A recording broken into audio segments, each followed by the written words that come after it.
early morning briefing. We'll see how this goes. You guys can give feedback on the time of day.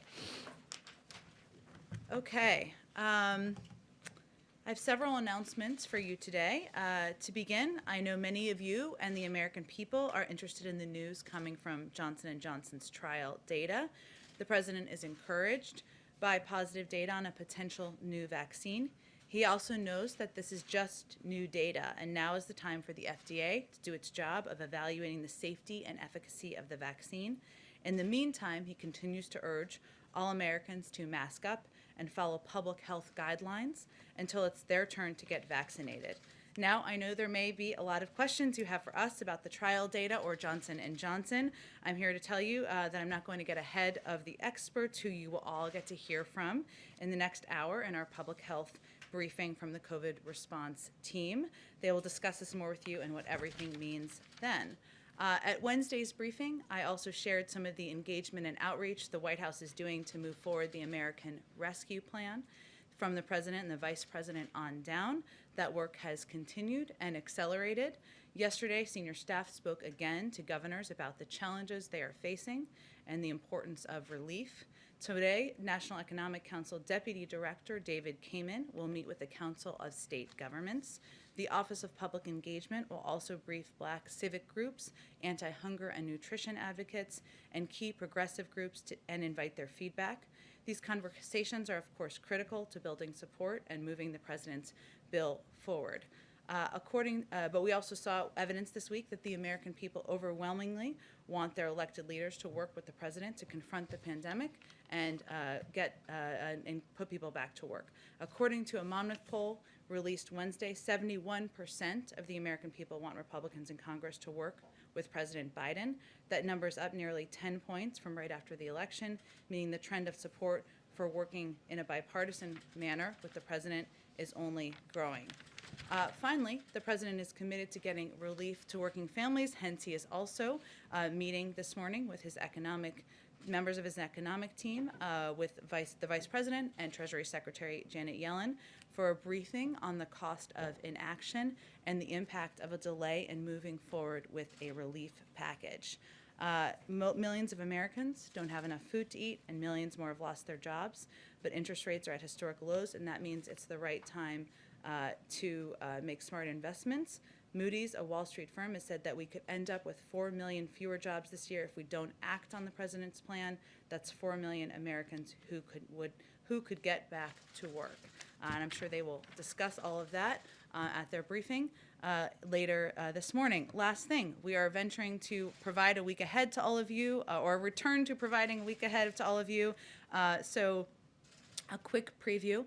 Next Monday, the president will meet with the Secretary of State at the State Department.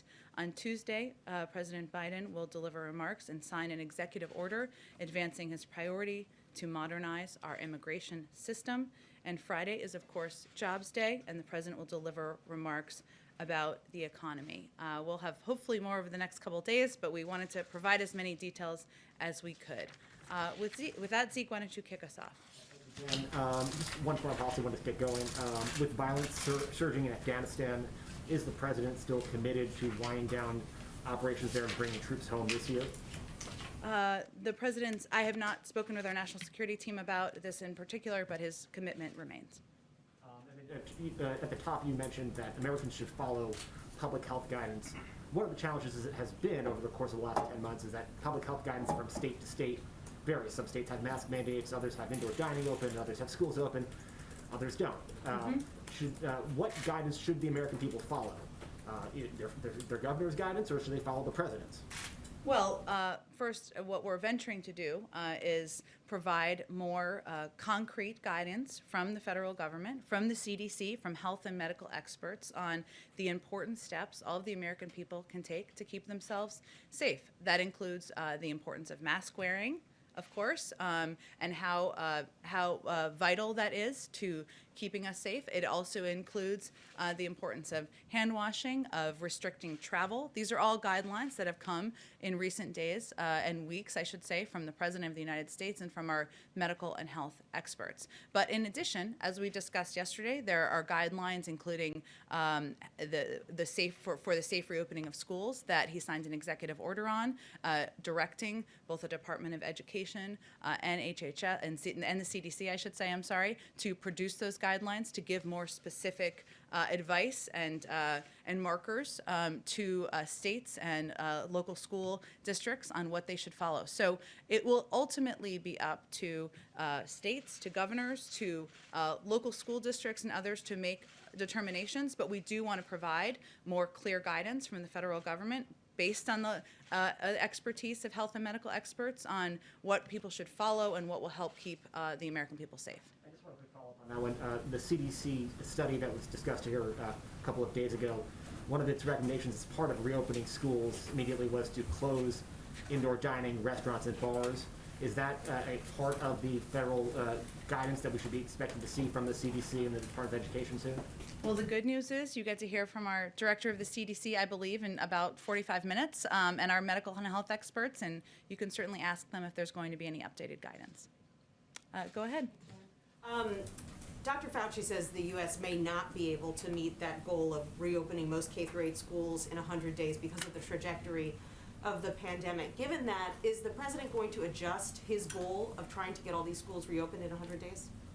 Well, as we talked about a little bit yesterday, the president wants to not only reopen schools, he wants the schools to stay open, and but he does rely on the guidance of his health and medical experts, and obviously he's not going to do anything that is not safe and doesn't keep teachers, students, and our school districts safe. But a key part of this is the guidelines, as we mentioned, the executive order he signed to ensure that school districts are getting the information they need and clarity they need on what steps that they should take to keep their students safe and teachers safe, of course. But it is also funding, and we've talked about this quite a bit in here. And the American Rescue Plan is pivotal for a number of reasons, including ensuring that Americans have food on the table, including that we can get shots into the arms of people across the country, but also that school districts, especially public schools, have the funding they need to take steps on everything from ventilation to PPE to testing. And the longer that's delayed, the harder it's going to be to meet that goal. Got it. And has President Biden spoken to former President Trump since taking office? And if so, can you give us any update on what President Trump said in his letter to President Biden? I don't have any update. I don't have any calls to report on. There are no calls to report on, I should say, and I don't have any update on the letter. And as I said when we talked about this about a week and a half ago, it seems longer than that, I'm going to acknowledge. The president, of course, thought the letter was gracious and generous, but he plans to keep it private. Go ahead. I understand you don't want to get too much into the Johnson & Johnson vaccine, given the data that's out there, but this likely won't be the only vaccine that is less effective than the Pfizer and the Moderna vaccines. And so I wonder, what is the president's message to those Americans who would be more reluctant to get one of those less effective vaccines? And are you concerned about the impact that would have, given how many doses have already been bought on the front? Well, first, when the president announced his plan earlier this week to ensure we have enough vaccines to give every American 2 shots by the end of the summer with the purchase of Moderna and Pfizer vaccines, he was doing that without the need for additional vaccines approved. Obviously, if additional vaccines, Johnson & Johnson or any others, go through the FDA approval process, that's a positive step, right? No doubt about that. But he purchased these large orders for vaccines that we'll have by the end of this summer to get into the arms of Americans to ensure that we would be able to do that even without any of those steps moving forward. And so he would encourage Americans to get any vaccine that is approved by the FDA for emergency use authorization? Well, again, we're not going to get ahead of the FDA. I'm not suggesting you're asking that, but we'll rely on our health and medical experts to advise if there are additional vaccines, if and when, I'll be optimistic, that are approved by the FDA and how that will impact our vaccine distribution plan. And secondly, on the coronavirus relief bill, in his first month in office, President Obama traveled to a number of key states to drum up support for the Recovery Act. Does President Biden have any plans to do something similar to drum up support for his $1.9 trillion coronavirus relief bill?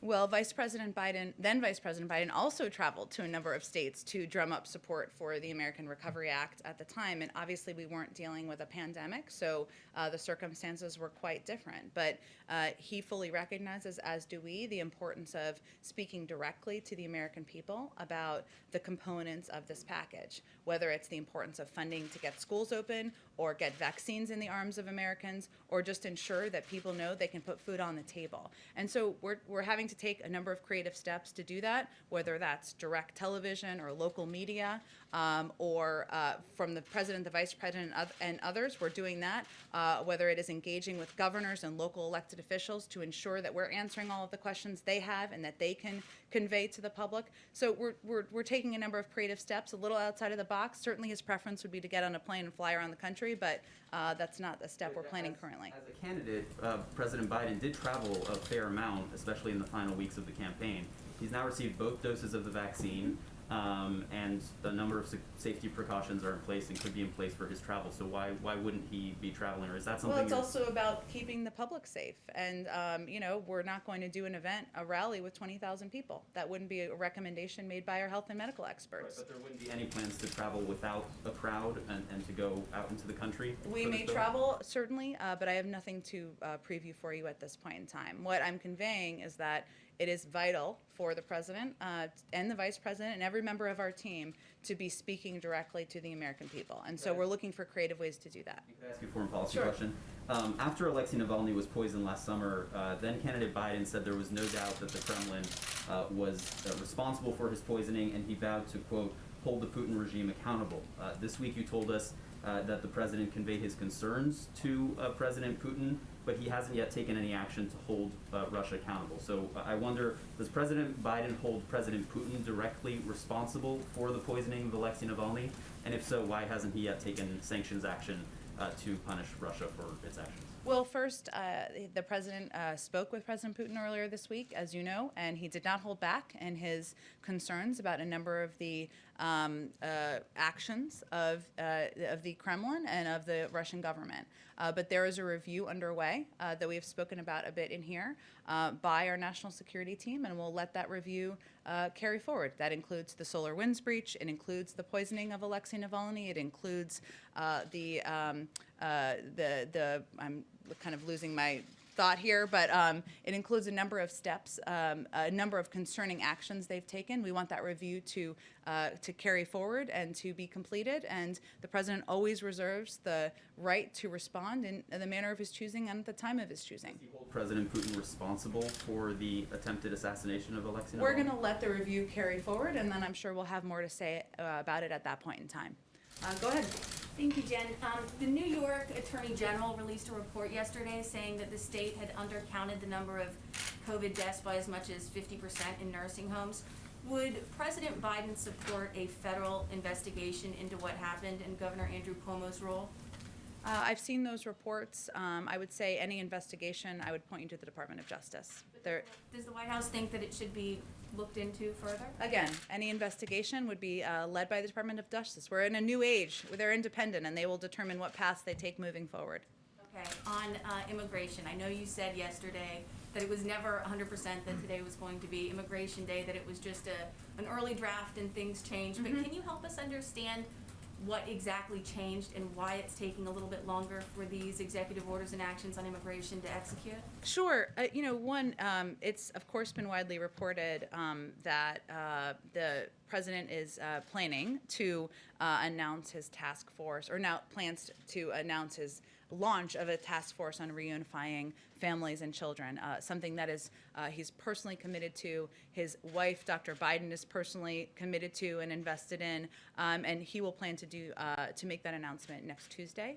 The task force will be led by Secretary of Homeland Security once he's confirmed, Ali Mayorkas, and we had planned to sign that executive order today, or at the end of this week, I should say. Early plans sometimes do change, and that was a draft plan, which those change many times, I can assure you, from sitting through many scheduling meetings. But we had planned to do it this week because we'd hoped that Ali Mayorkas would be confirmed by the end of this week, but because of the filibuster of his nomination, we expect him to be confirmed on Monday evening, and therefore the president will sign it on Tuesday, and then Secretary Mayorkas will be overseeing that moving forward. Okay, one more question, a foreign one. Can you give us just a little bit more of a timeline in terms of how much longer you think it will take for the White House to engage with Iran on its nuclear program? Because you had one of Iran's top diplomats saying yesterday that it believes the window is closing. Well, I'm not going to give a timeline on it. Obviously, it requires Iran complying with the requirements of the nuclear deal. We've said previously, but I will reiterate here, that the president also sees it as an opportunity to build on the plan from there, and I apologize, I just want to make sure I give you the exact language. He believes that through follow-on diplomacy, the U.S. should seek to lengthen and strengthen these nuclear constraints and address other issues of concern, including Iran's ballistic missiles program and its regional activity. But again, Iran must resume compliance with the significant nuclear constraints under the deal. Now, he's also talked about, and thematically we've talked about, how working with our partners and allies, including the Europeans, members of the P5+1, is pivotal to any engagement moving forward, of course, including on what the future of the Iran nuclear deal is.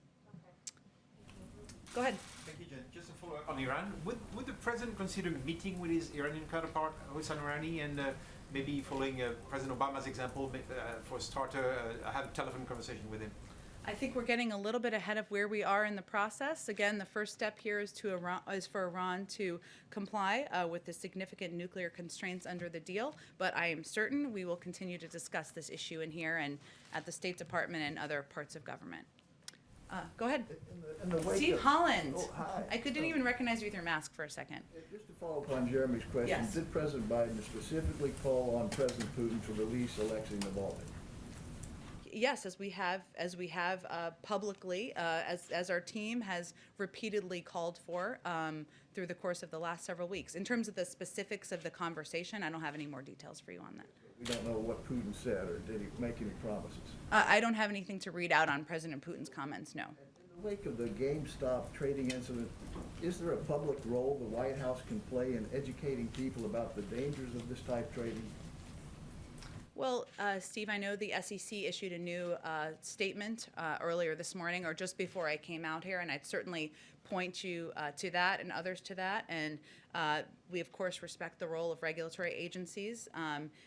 They are closely monitoring the situation, but it's under their purview at this point in time. And I guess part of our education can be conveying to people that the SEC is the regulatory body that would oversee this and can speak to it further. Go ahead. Thanks, Jen. Two on Capitol security. So the acting chief of police up on Capitol Hill has recommended a permanent fencing around the Capitol. I was wondering if the Biden White House or President Biden himself has any thoughts on this, if permanent fencing is the right answer, or does it project the wrong picture to the American public? I'm not sure we're going to have any comment on that specifically, but I'm happy to talk to our National Security, Homeland Security team if we have anything further to add. Follow up. Speaker Pelosi said, I believe it was yesterday, that she feels that threats are coming from inside the House, with other members being allowed to carry guns. Of course, we have conspiracy theorists among the ranks of the GOP now. Does the White House agree with that assessment that there is security threats coming from inside the House? Has Biden spoken to Pelosi, and is he worried about the safety, the physical safety about members of Congress?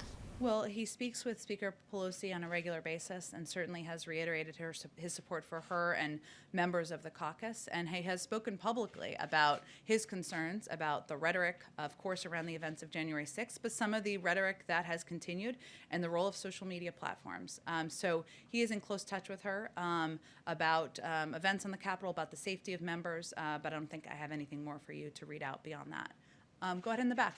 Thank you, Jen. Two quick foreign and one domestic, if that's okay. Can you confirm officially that Robert Malley's been appointed special envoy for Iran?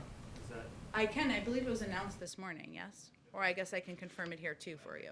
And then as you know, settlements have been a major obstacle to getting the Palestinians back to the negotiating table. Would President Biden consider it, does he believe settlements should be halted in the West Bank so that the Palestinians will come back? I don't have any new comments from President Biden on this or the current circumstance. He's obviously spoken to this particular issue in the past and conveyed that he doesn't believe security assistance should be tied, but I don't have anything more for you on the path forward toward a two-state solution. Following up on the Capitol Hill fence, you know there's a fence outside here, a temporary one around the White House. It's been up since last summer. President Trump took a lot of criticism for it. Would President Biden consider bringing that fence down so people can take photos in front of the White House again? Well, I think we'd all like that, including members of my family and people in Washington. But I will talk to our security team and see if there's anything further to convey to all of you. Go ahead. As you guys are thinking about the task force to reunite the parents and the separated children, what are you sort of learning about the scope of that challenge? Since it's something that groups have tried to do in the past and failed, how many people do you think would need to be tasked to that to actually make it effective? Those are excellent questions, and I expect that when we announce, when the president signs the executive order next week, when we put the task force together, when Alan Mayorkas is confirmed as the Secretary of Homeland Security, maybe we'll have him come to this briefing room, or I'm officially inviting him here today to come to this briefing room. But you know, there's no question that we recognize this is going to be incredibly challenging, that there will be a lot of work to be done, that is why this will be a priority. It's not only a priority for the president, but will be a priority for Secretary Mayorkas. But I will leave it to him and to others at the Department of Homeland Security to outline and preview for you the path forward. Go ahead. Thank you, Jen. I know that President Biden and the First Lady are acutely aware of the sacrifices that military families make. That being said, we had an incident with the garage with the National Guard that was kind of embarrassing, and now I'm hearing from spouses of Guards members that they had a COVID outbreak and were not tested or vaccinated before they arrived in DC. And I'm wondering if there's any concern by the president about how these Guardsmen are being treated, whether he can do anything specifically to safeguard their health before they arrive, while they're here. Can he get vaccinations to and testing to governors specifically for the purpose of providing some health safeguards to these soldiers? Well, as you noted at the beginning of your question, but I would just reiterate the role of the National Guard, and I've spoken to the president about this directly, and the incredible sacrifices they make is something that is personal to him, given his family connection to the National Guard. He had called the head of the National Guard just last week when the reports came out about the treatment of the National Guard and the fact that many had been sleeping in garages, and of course conveyed his dismay of the photos he had seen and their treatment, and also offered his personally any help that he could provide, whether even if it was boosting morale. And certainly that line of communication remains open should there be something that he can do from his end. In terms of specific prioritization of the vaccine, I would point you to the Department of Defense and leaders over there to speak to that more specifically. Okay, one follow-up to that. Do you, on the question of Nancy Pelosi, Speaker Pelosi's concern about the enemy within, has the president been briefed on such a threat? And does he agree that the National Guard should be here until mid-March during the impeachment trial? I'll speak to Liz Sherwood-Randall and our Department of Homeland Security, our Homeland Security colleagues here to see if there's more specifics we have from our end, but I would point you to the Department of Defense and the National Guard team otherwise. Question is on print cooler from Sure, another go ahead. reporter from WUSA. The reporter asks, I've learned that the IRS employees nationwide are having telework suspended. They're all being called back into the office. This despite an OMB directive issued Tuesday ordering federal agencies to only allow 25% capacity in federal buildings. If IRS employees have been doing telework successfully, why is now the time to bring them all back into the office? Is that safe? I would point you to the Department of Treasury where the IRS is located for any further comment on that. Go ahead. Oh, sorry, I'll come to you next too. Jen, just on the Defense Production Act, you've been asked a few times in these briefings about any specific instances of the Defense Production Act being used. Yesterday, the Chief of Staff, Ron Klain, suggested that it was being used as it relates to the production of N95 masks. Is there anything specific you can tell us on that, or any other companies or products where the Defense Production Act is being used now? Well, we're not going to get into specific companies. Obviously, there are procurement processes here, but also that take place at federal agencies, but also we're still early in the process. It was invoked just last week, but I can give you more specific detail in terms of how we plan to use it on vaccine supply. I think one of the, also the products that Ron Klain spoke about was low dead space syringes, which are the key to getting the 6th dose out of the Pfizer vial.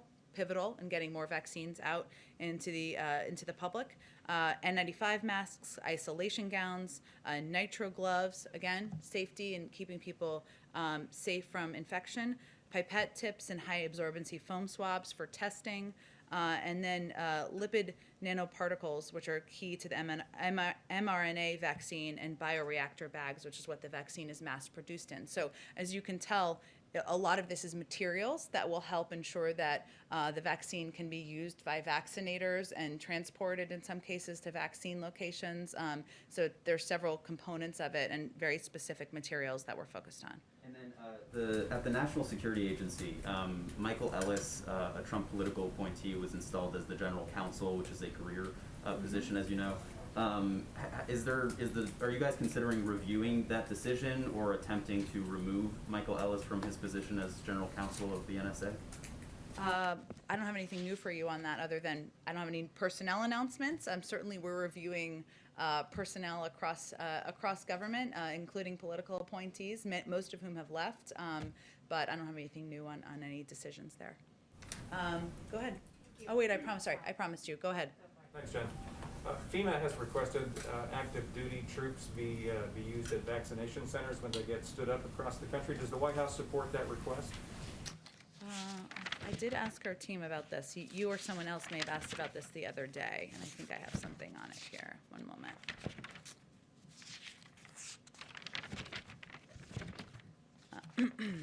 Thanks for your patience. Lots to say about COVID, no doubt about it. So, let's see. Let me talk to our team about it. You know, I know I've seen that request from FEMA. Obviously, part of our objective is ensuring that we have vaccinators on the ground. I know that's not what you're asking about, but also the ability to move materials and move vaccines. So we are tapping into any resource we can, but it's more predominantly focused on kind of a health and medical core, and that the ability to get those people into communities. But I will check with our team and get you something more specific. Just one on double masking. There's been some increased discussion about that publicly. We've seen pictures of the president double masking and those around him. Is that a personal preference, or has he been advised by his medical advisors to do that? Well, you're going to talk to the medical advisors in just the next 15, 30 minutes, whatever the time is, and you can ask them more specifically. There hasn't been specific CDC guidance.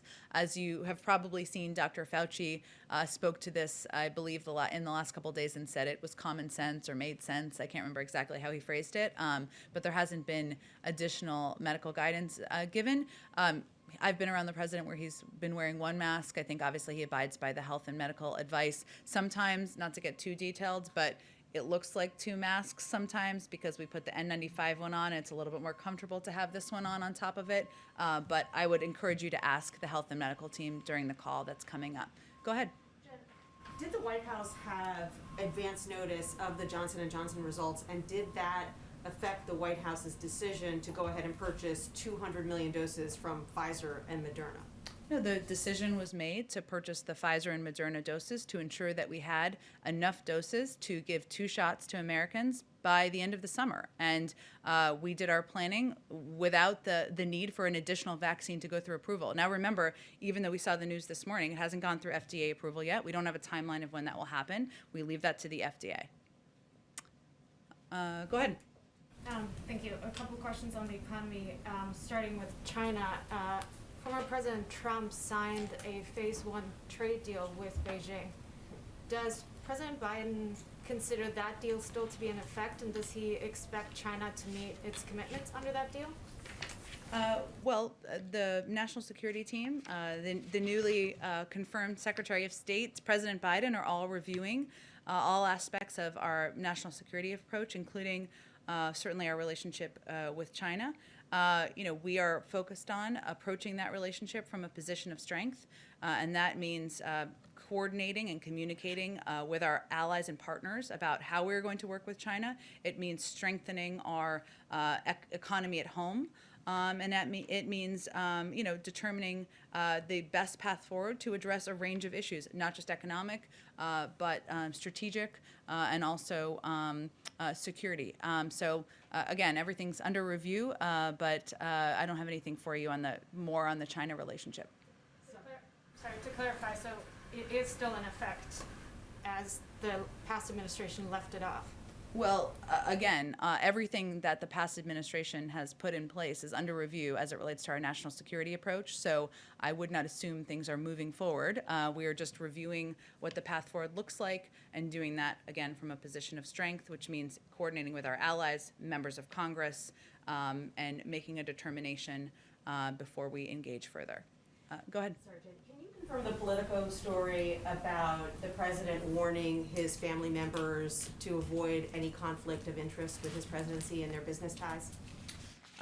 Well, I'm not going to get into private conversations between the president and his family members. We all have lots of conversations with different family members, I'm sure. The president is committed to ensuring we have the most ethically vigorous administration in history, and that includes restrictions on how his image can be used, and that is something that he's conveyed publicly and privately as well. So let me just reiterate the policy for all of you, which is, I think, maybe your next question, or I'll just reiterate it proactively.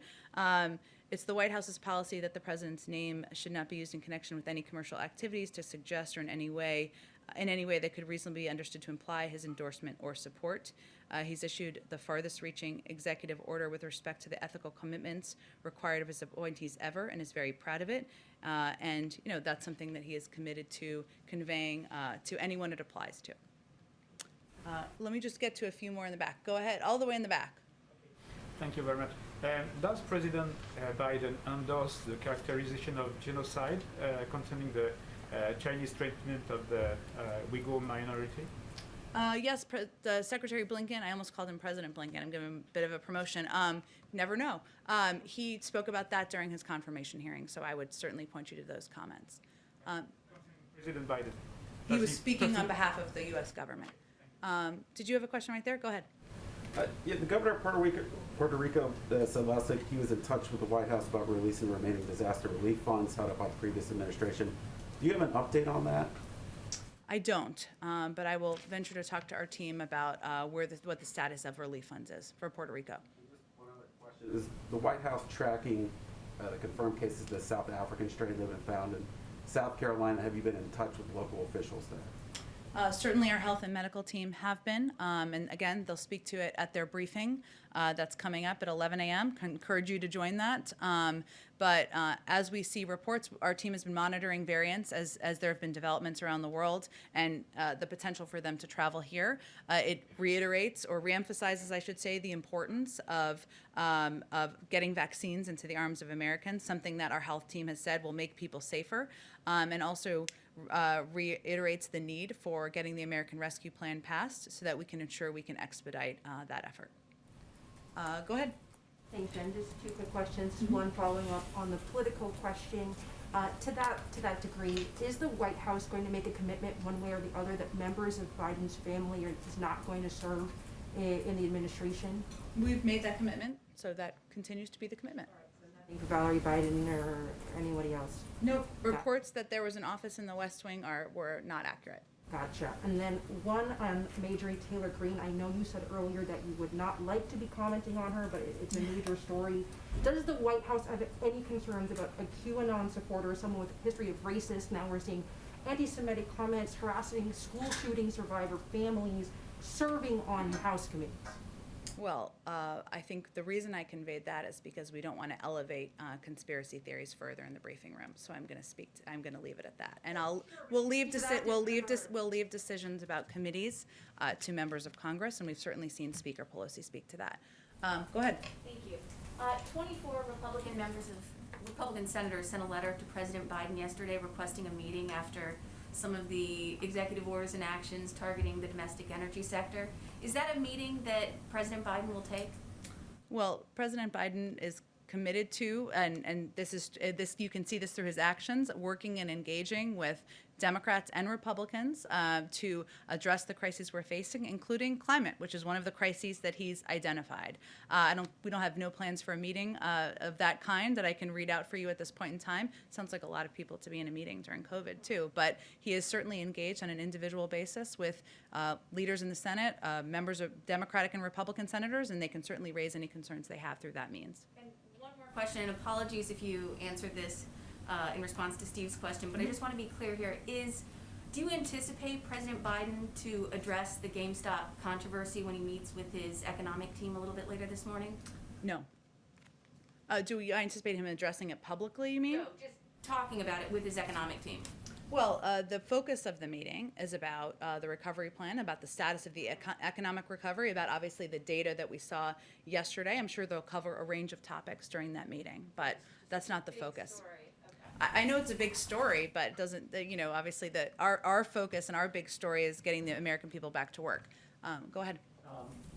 I know hundreds of White House staffers now have been vaccinated for the coronavirus.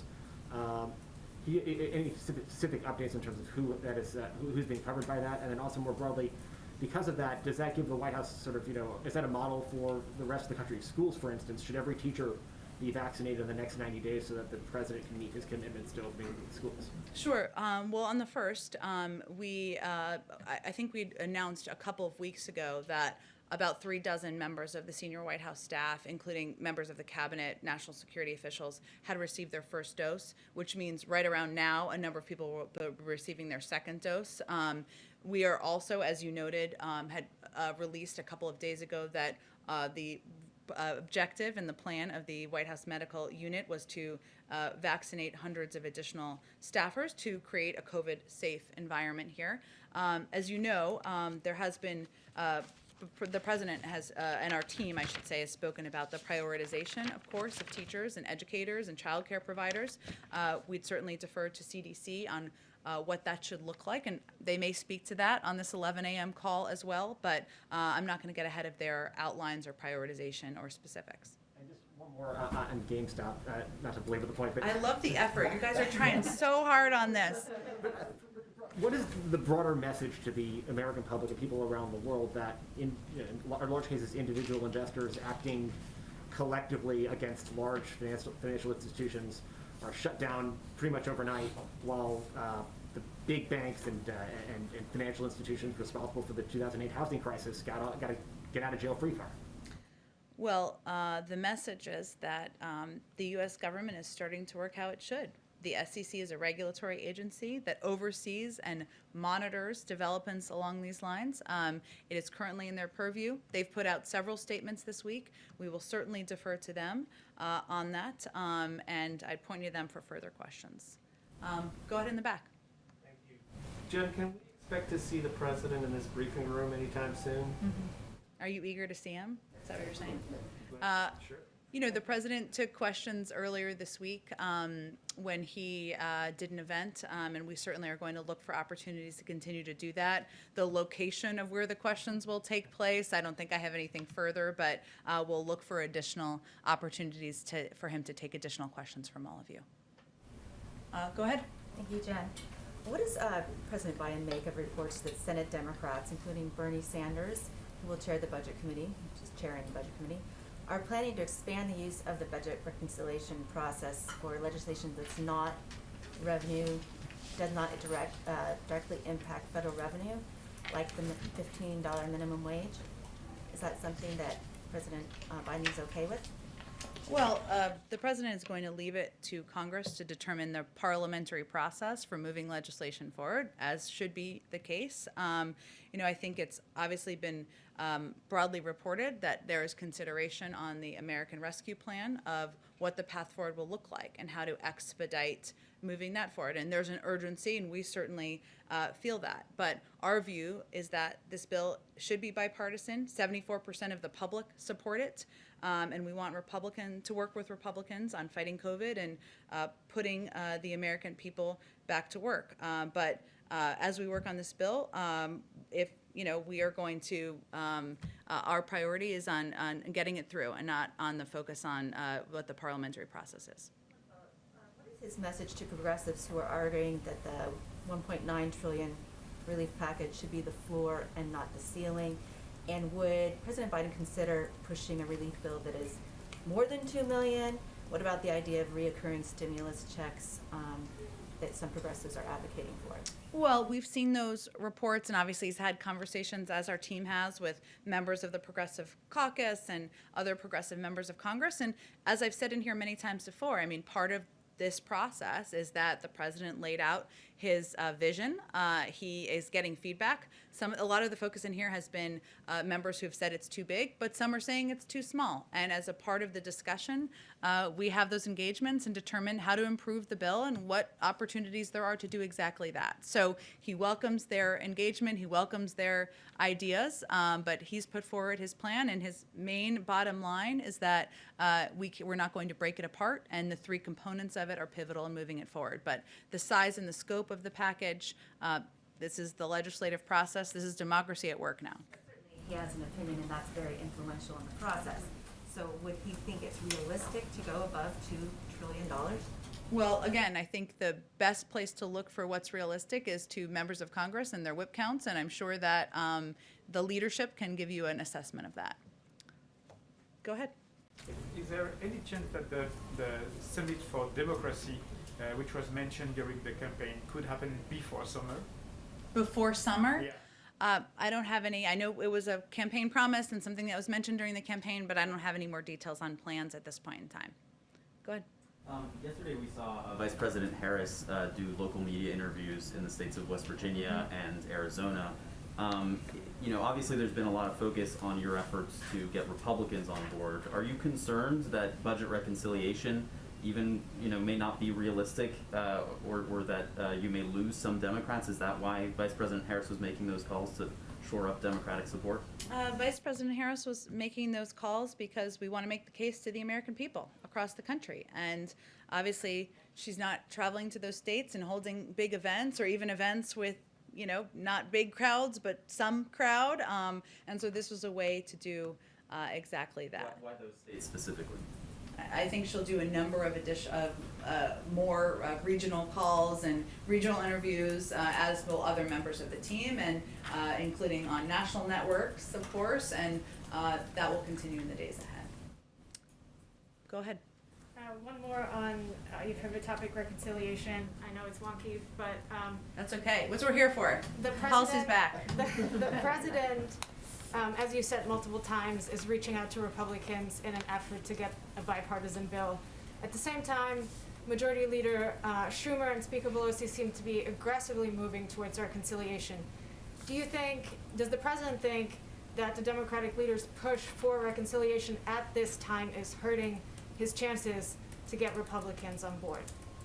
Well, the president's focus is on the end goal of delivering relief to the American people, not the parliamentary procedures, as we've said.